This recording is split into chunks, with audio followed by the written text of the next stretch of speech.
आजकल की बहुएं 30-32 की हुई नहीं कमर लेकर बैठ जाती हैं। पहले ऑपरेशन से बच्चा पैदा करती हैं, फिर दर्द से बचने के लिए बाद में कमर दर्द का बहाना ले बैठी रहती हैं। शोभा जी ने एक तीर विभा की ओर छोड़ा। हमारे ज़माने में हम पूरे दिन काम करते थे, कोई काम वाली नहीं आती थी, तो भी कभी कमर दर्द नहीं हुआ। आजकल तो इतनी सुविधा है, जितनी ज़्यादा सुविधा उतनी ज़्यादा बीमारियाँ। काम तो कर ही रही हूँ ना माँ जी, दर्द होने ना होने से किसी का काम तो नहीं रुक रहा। विवाह के घर में सास ससुर देवर, 2 नंद, एक बुआ सास, विवाह के पति और 2 साल का नन्हा शैतान है। पूरे घर की जिम्मेदारी विवाह के ऊपर है। कोई भी अपना छोटा मोटा काम खुद नहीं करता, जिसके कारण विवाह थक जाती है। और बच्चे का काम वो तो कभी खत्म होते ही नहीं, ना ही किसी को दिखाई देते हैं। 2 साल पहले विभा की डिलीवरी ऑपरेशन से हुई, जिसका ताना वो आज तक सुन रही है। जब ऑपरेशन हुआ डॉक्टर ने आराम करने को कहा और ज़्यादा देर बैठने से मना किया था, लेकिन भरे पूरे परिवार में कोई बच्चे की जिम्मेदारी नहीं लेना चाहता था, इसलिए रात दिन विभा को बैठे रहना पड़ता। ऊपर से सास के ताने। हम तो 4 दिन बाद ही काम पर लग गए थे। इन्हें देखो 15 दिन से आराम कर रही हैं। विभा को मजबूरीवश 15 दिनों में ही घर के कामों में लगना पड़ा। इतना बड़ा घर, इतने सदस्य, फिर बच्चे की वजह से आराम करने का वक्त ही नहीं मिलता। धीरे धीरे विभा के स्वास्थ्य में गिरावट आने लगी। पूरे दिन चक्करगिन्नी सी घर में घूमती और घंटों खड़े रहने की वजह से कमर और पैरों में दर्द रहने लगा। आज भी कमर में दर्द था, जो कुछ ज़्यादा ही बढ़ गया था, लेकिन किसी को कोई मतलब नहीं था।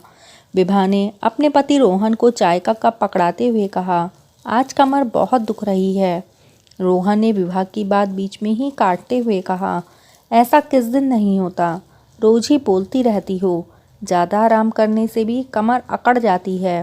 कहते हुए अपनी झूठी चाय का कप कमरे में छोड़कर निकल गया। आराम आराम हमारे नसीब में कहाँ। पतिदेव, एक कप चाय तक तो इस घर में कोई अपने आप बनाकर पीता नहीं। भाभी, भैया ठीक ही कह रहे हैं, हम तो तुम्हारे कमर की कथा सुन सुनकर थक गए हैं। मुझे लेट हो रहा है, मेरा टिफ़िन बना दो, बाद में आराम कर लेना। विभा को नंद की बात का इतना बुरा नहीं लगा, जितना पति के द्वारा उसकी तकलीफ को अनदेखा करने से लगा। अगले दिन शोभा जी की बहन की बेटी नेहा शोभा के घर रहने आई, जो हड्डी की डॉक्टर थी। विभा उसके लिए चाय नाश्ता लेकर आई। टेबल पर रखने के लिए जैसे ही झुकी, दर्द भरी आह निकल गई। क्या हुआ विभा भाभी, आपकी कमर में दर्द कुछ ज़्यादा ही लग रहा है। भाभी, बीमारी कोई भी हो, इतनी लापरवाही सही नहीं। आप मेरे हॉस्पिटल चलो, देखते हैं क्या समस्या है। अभी उपचार करोगी तो सही हो जाएगा, जितनी ज़्यादा देर करोगी उतनी ही तकलीफ बढ़ेगी।